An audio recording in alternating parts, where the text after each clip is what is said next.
জনপদ, মুসলমানদের দেশ যতদিন পর্যন্ত কোরআন সুন্নাহ খেলাফতে রাশেদার শাসনের দিকে ফিরে না যাবে, গণতন্ত্র দিয়ে মুক্তি আসবে না, সমাজতন্ত্র দিয়ে জনগণের অধিকার প্রতিষ্ঠা হবে না, কোন তন্ত্রমন্ত্র জাতির মুক্তি আনতে পারবে না।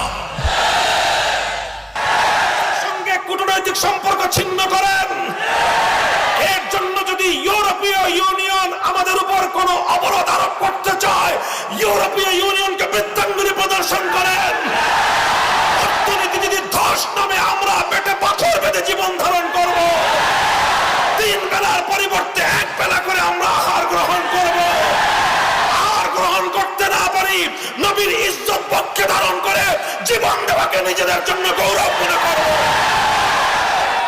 আমাদের গলার উপর দিয়ে ছুরি চালিয়ে দাও, আমাদের রক্ত দিয়ে আল্লাহর জমিনকে রঞ্জিত করে দাও।